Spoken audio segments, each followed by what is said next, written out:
নমস্কার, জনতার দর্পণ ইউটিউব চ্যানেলে আপনাদের সকলকে স্বাগত। ধরুন একটা পরিবার বছরের পর বছর ধরে সেই পরিবারে একজন অত্যাচারী কর্তা ছিলেন। সবকিছু তার ইচ্ছে মতোই হতো। যে কথা শুনতো তারা খেত দিত, শান্তিতে থাকতো। যে একটু মাথা তুলতো তাকে ঘর ছাড়া করা হতো। পরিবারের বাকি সদস্যরা বছরের পর বছর এই জুলুম সহ্য করতে করতে একদিন একসাথে সবাই মিলে রুখে দাঁড়ালেন। সেই অত্যাচারী কর্তাকে সরিয়ে নতুন কর্তা বসালেন। পরিবারের সবাই খুশি। নতুন কর্তা প্রথম কয়েকদিন দারুণ কাজ করলেন। সবাই বলা বলি করতে লাগলো, আহা, কতদিন পরে একটা ভালো মানুষ পেলাম। কিন্তু বন্ধুরা, কিছুদিন পর পরিবারের ছোট ছেলেটা লক্ষ্য করলো নতুন কর্তা কিন্তু ঠিক সেই একই পুরনো চামচাগুলোকেই কাছে ধরে রাখছেন। যারা আগের কর্তার হুকুমে সব অন্যায় করত, তারাই এখন নতুন কর্তার পাশে বসে হাসছে। ছেলেটা প্রশ্ন করলো, এ কেমন বদল? বাংলায় ক্ষমতার পরিবর্তন হয়েছে। এক যুগেরও বেশি সময় লড়াইয়ের পর বিজেপি রাজ্যে সরকার গঠন করেছে। মুখ্যমন্ত্রী শুভেন্দু অধিকারী একের পর এক প্রশংসনীয় সব পদক্ষেপ নিচ্ছেন। দিল্লিও খুশি, রাজ্যের মানুষও আশায় বুক বেঁধেছে। কিন্তু ঠিক এই আবহে প্রশাসনের ভেতর থেকে বেরিয়ে আসছে কিছু নাম, কিছু নিয়োগ, কিছু বদলি।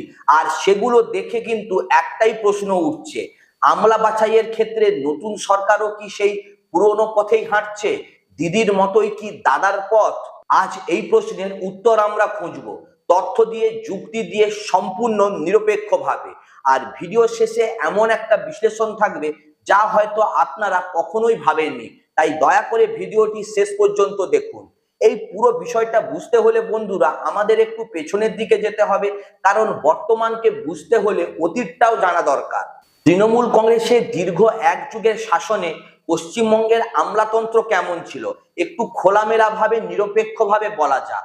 বাংলায় তখন একটাই নিয়ম চলতো, হুকুম তামিল করো, পদোন্নতি পাবে, মাথা তোলার চেষ্টা করো, সাইডলাইন হয়ে যাবে। যে আমলারা সরকারের প্রতিটি সিদ্ধান্তে মাথা নাড়তেন, যারা দলের নেতাদের ফোনে রাত 3টাতেও জি স্যার বলতে পারতেন, তারাই পেতেন সেরা সেরা পোস্টিং, নবান্নের কাছে, ক্ষমতার কাছে। আর যারা সৎভাবে কাজ করতে চাইতেন, যারা দলীয় নির্দেশকে প্রশ্ন করতেন, তাদের পাঠানো হতো প্রত্যন্ত জেলায়, যেখানে কোনো গুরুত্ব নেই, কোনো ক্ষমতা সেভাবে নেই। এটা শুধু অভিযোগ নয়, এটাই বাস্তব। দেখুন, প্রাক্তন মুখ্য সচিব আলাপন বন্দ্যোপাধ্যায়ের একটা উদাহরণ। কেন্দ্রীয় সরকারের নির্দেশ উপেক্ষা করে একটি সরকারি বৈঠকে না যাওয়ার অভিযোগে কেন্দ্র তাকে দিল্লিতে তলব করেছিল। বিতর্ক হয়েছিল প্রচুর। কিন্তু তৎকালীন রাজ্য সরকার ঠিক কি করেছিল? তাকে চাকরি থেকে সরিয়ে দেওয়া তো দূরের কথা, অবসরের পরেই তাকে মুখ্যমন্ত্রীর প্রধান উপদেষ্টা পদে বসিয়ে দেওয়া হলো। বার্তাটা কিন্তু একদমই পরিষ্কার ছিল, দলের হয়ে কাজ করো, পুরস্কার পাবে। আর রাজীব সিনহার কথা মনে আছে? প্রাক্তন মুখ্য সচিব রাজীব সিনহাকে অবসরের পর রাজ্য নির্বাচন কমিশনার করা হয়েছিল। তার তত্ত্বাবধানে হলো 2023 সালের পঞ্চায়েত নির্বাচন। সেই নির্বাচনটা কেমন ছিল তা তো বাংলার মানুষ আজও ভোলেনি। রাস্তায় রক্ত, মৃতদেহ, ব্যালট পেপার ছিঁড়ে ফেলা, এমনকি চিবিয়ে খাওয়ার ঘটনাও ঘটেছিল। আর তৎকালীন সরকার বলল নির্বাচন অবাধ এবং শান্তিপূর্ণ হয়েছে। এই ধরনের একটা দুর্নীতিগ্রস্ত সিস্টেম দেখতে দেখতে বাংলার মানুষ কিন্তু ক্লান্ত হয়ে গিয়েছিল। আমলা মানেই যেন একটা রাজনৈতিক ক্যাডার, এই ধারণাটাই তৈরি হয়ে গিয়েছিল সারা রাজ্য জুড়ে। আর ঠিক এই কারণেই যখন 2024 সালের বিধানসভা নির্বাচনের আগে থেকে বিজেপি বলতে শুরু করলো যে তারা এই পচা সিস্টেমটাকে ভেঙে ফেলবে, মানুষ বিশ্বাস করাও শুরু করলো। মানুষ ভোটও দিল, মানুষ আশা নিয়ে অপেক্ষা করতে লাগলো। সেই আশার মানুষের মুখের দিকে তাকিয়ে একটা প্রশ্ন করা দরকার, আশাটা কি আদৌ পূরণ হচ্ছে? নতুন সরকার আসার পর প্রথম ইতিবাচক খবর এসেছিল প্রাক্তন সরকারের দুই প্রভাবশালী উপদেষ্টা আলাপন বন্দ্যোপাধ্যায় এবং হরিকৃষ্ণ দ্বিবেদী নিজেদের পদ থেকে সরে গেছেন। রাজ্যের মানুষ কিন্তু স্বস্তির নিঃশ্বাস ফেলেছিল, কিন্তু সেই স্বস্তি বেশি দিন টিকলো না। কয়েকদিনের মধ্যে খবর এলো মুখ্যমন্ত্রী শুভেন্দু অধিকারীর প্রধান উপদেষ্টা হিসেবে নিযুক্ত হয়েছেন সুব্রত গুপ্ত। এখন সুব্রত গুপ্ত কে সেটা আগে বলা দরকার, কারণ তাকে না জানলে এই বিতর্কের মূলে কিন্তু একেবারেই পৌঁছানো যাবে না। সুব্রত গুপ্ত একজন অত্যন্ত দক্ষ, অভিজ্ঞ এবং উচ্চশিক্ষিত আইএএস অফিসার। রাজ্য ও জাতীয় স্তরে তার কাজের বিশাল অভিজ্ঞতাও রয়েছে। বিধানসভা নির্বাচনের সময় ভারতের নির্বাচন কমিশন তাকে পশ্চিমবঙ্গে বিশেষ পর্যবেক্ষক হিসেবে পাঠিয়েছিল। এবারের নির্বাচন যে তুলনামূলকভাবে শান্তিপূর্ণ হয়েছে, সেখানে এই সুব্রত গুপ্তের ভূমিকা কিন্তু অনস্বীকার্য। তাহলে এত দক্ষ একজন মানুষকে মুখ্যমন্ত্রীর উপদেষ্টা করলে সমস্যাটা কোথায়? সমস্যাটা বন্ধুরা তার যোগ্যতায় নয়, সমস্যাটা হচ্ছে সময়, টাইমিংসের সমস্যা এবং একটা অসম্পূর্ণ দায়িত্বে। নির্বাচনের আগেই রাজ্যে চলছিল এসআইআর, সহজ ভাষায় বললে ভোটার তালিকা যাচাই করা, কার নাম সঠিকভাবে আছে, কার নাম বাদ পড়েছে, কার নথি আটকে আছে। এই বিশাল কাজের দায়িত্বের মূল ছিলেন কিন্তু এই সুব্রত গুপ্ত। এই কাজটা কতটা গুরুত্বপূর্ণ, মতুয়া সম্প্রদায় সহ বহু হিন্দু পরিবারের ভোটার তালিকায় নাম উঠেছে কিনা, নাগরিকত্বের প্রমাণ ঠিকমতো যাচাই হয়েছে কিনা, এই সবকিছুই কিন্তু এই প্রক্রিয়ার উপরে নির্ভরশীল। নির্বাচনের আগে সুব্রত গুপ্ত নিজেই একাধিক সাক্ষাৎকারে স্বীকার করেছিলেন যে এপ্রিলের ডেডলাইনের কারণে এই কাজ তাড়াহুড়ো করে করতে হয়েছে। বহু মানুষের নাম এখনো ট্রাইব্যুনালে আটকে রয়েছে। নির্বাচনের প্রচারে আসামের মুখ্যমন্ত্রী হিমন্ত বিশ্ব শর্মা সাফ কথায় প্রতিশ্রুতি কিন্তু দিয়ে গেছিলেন, বিজেপি জিতলে যাদের নাম কাটা গেছে, ট্রাইব্যুনালে আটকে আছে, তাদের সমস্যা সমাধান করা হবে। মতুয়া সম্প্রদায়ের বিশাল অংশ এই প্রতিশ্রুতিতেই ভরসা রেখে কিন্তু বিজেপিকে ভোট দিয়েছিলেন। কিন্তু ভোটের পর সেই এসআইআর এর কাজ কিন্তু এখনো মাঝপথে। ট্রাইব্যুনালে এখনো লক্ষ লক্ষ নাম ঝুলছে। কলকাতা হাইকোর্টের প্রাক্তন প্রধান বিচারপতি টি.এস. শিবজ্ঞানম, যিনি সুপ্রিম কোর্টের নির্দেশে গঠিত এই ট্রাইব্যুনালের দায়িত্বে ছিলেন এবং অত্যন্ত দ্রুততার সাথে মানুষের সমস্যার সমাধান করছিলেন, তিনি আচমকাই পদত্যাগ করে চলে গেছেন। ফলে লক্ষ লক্ষ মানুষ কিন্তু এখনো চরম অনিশ্চয়তার মধ্যে আছে। আর ঠিক এই সংকটের মুহূর্তে যে অফিসারের হাতে এই কাজের সবচেয়ে গুরু দায়িত্ব ছিল, সেই সুব্রত গুপ্তকে সেই অর্ধসমাপ্ত কাজ ফেলে রেখে মুখ্যমন্ত্রীর উপদেষ্টা পদে নিয়ে আসা হলো। স্বাভাবিকভাবেই প্রশ্ন উঠছে, কাজটা শেষ করা কি বেশি জরুরি ছিল না? যুগ্ম দায়িত্বে কি রাখা যেত না সুব্রত গুপ্তকে? নাকি ভোট পেলে কাজের দায়িত্ব শেষ, পুরস্কারের পালা শুরু? একটাই বার্তা, যারা মতুয়া সম্প্রদায়ের মানুষ, যাদের নাম এখনো ট্রাইব্যুনালে আটকে আছে, তাদের কাছে এই প্রশ্নটা শুধুমাত্র রাজনৈতিক নয়, একটা অস্বস্তির প্রশ্ন। বন্ধুরা, বিতর্কের তালিকা এখানেই শেষ নয়।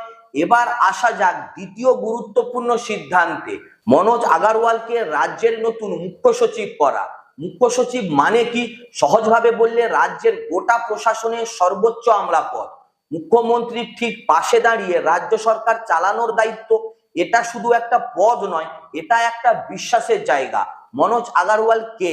বিধানসভা নির্বাচনের সময় তিনি ছিলেন পশ্চিমবঙ্গের মুখ্য নির্বাচনী আধিকারিক।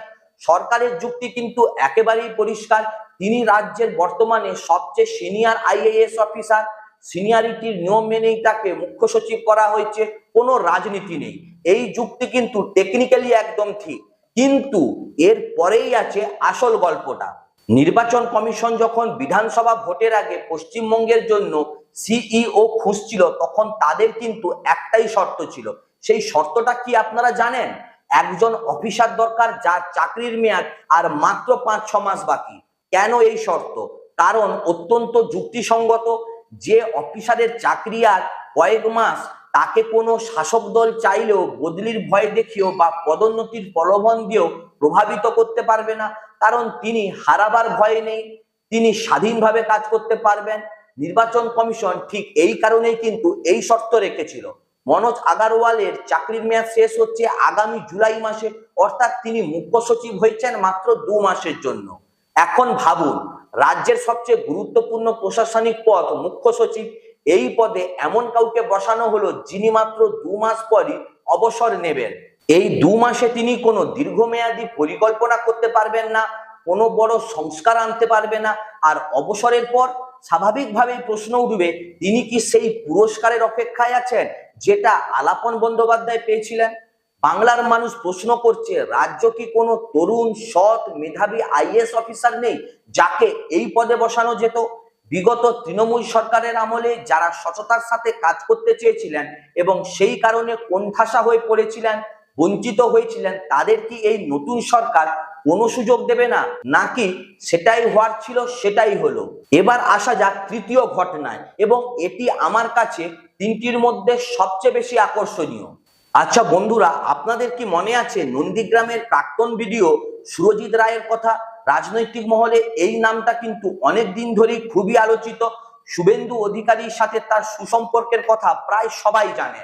এবারে বিধানসভা নির্বাচনে এই সুরজিৎ রায়কে দায়িত্ব দেওয়া হলো ভবানীপুর কেন্দ্রের রিটার্নিং অফিসার হিসেবে।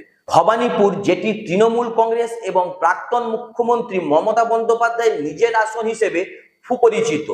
তৃণমূল তখন নির্বাচন কমিশনে একাধিকবার চিঠি পাঠালো, দাবি করলো সুরজিৎ রায়কে সরানো হোক, তিনি নিরপেক্ষ হতে পারবেন না, কিন্তু কমিশন সেই আবেদন কিন্তু নাকচ করে দিল।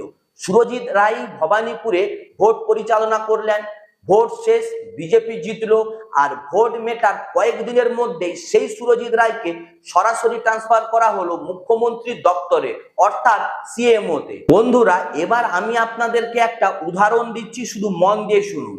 কল্পনা করুন একটা বড় ক্রিকেট ম্যাচ হচ্ছে, তুমুল লড়াই, একটা দল জিতলো, ম্যাচ শেষে সবাই মাঠ ছাড়লো, আর তখন দেখা গেল ম্যাচের আম্পায়ার জয়ী দলের জার্সি গায়ে দিয়ে সেই দলের ডাগ আউটে ঢুকে পড়লেন, হাসছেন, উদযাপন করছেন। আপনার কি মনে হবে? পরাজিত দল তো অবশ্যই বলবে, আমরা তো আগে থেকেই বলেছিলাম আম্পায়ার ওদেরই লোক ছিল, তাই ম্যাচে আমাদের সব আবেদন ফিরিয়ে দেওয়া হলো, ওদের সমস্ত দাবি মানা হলো। এখন যুক্তি দেওয়া যায়, এই চারজন আমরা মিলে লক্ষ লক্ষ মানুষের জনাদেশ পাল্টে দিতে তো পারবে না।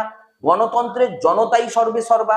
বিজেপি জিতেছে কারণ মানুষ চেয়েছে, এটা নিঃসন্দেহে সত্যি, কিন্তু সেটা সত্যি হওয়া সত্ত্বেও আম্পায়ারের ভূমিকায় থাকা অফিসারকে ভোটের পরই জয়ী দলের দপ্তরে ট্রান্সফার করাটা কি পারসেপশনের দিক থেকে ঠিক? এই নৈতিক প্রশ্নটার উত্তর কিন্তু নতুন সরকারকে দিতেই হবে।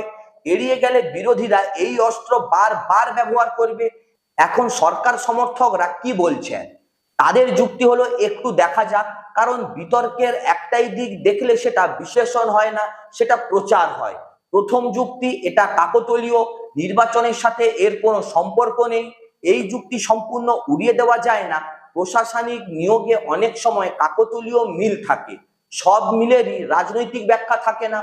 দ্বিতীয় যুক্তি হলো, আইনগতভাবে কোনো ভুল হয়নি, সিনিয়রিটি মানা হয়েছে, এটাও সত্যি। মনোজ আগারওয়াল সত্যিই সিনিয়র মোস্ট অফিসার, সুব্রত গুপ্ত সত্যিই দক্ষ, নিয়ম ভাঙা হয়নি।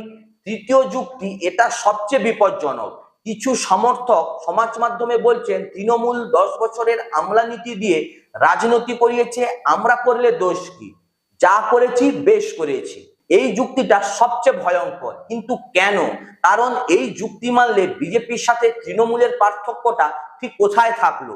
বাংলার মানুষ কি শুধু একটা দলকে সরিয়ে অন্য দলকে এনেছে, নাকি সিস্টেমটা বদলাতে চেয়েছে? যে মানুষ তৃণমূলের কোনো কাজে রাগান্বিত হতেন, আজ তিনি যদি বলেন বিজেপি করলে ঠিক আছে, তাহলে সেই মানুষ দলের ভক্ত, ন্যায়ের ভক্ত নয়।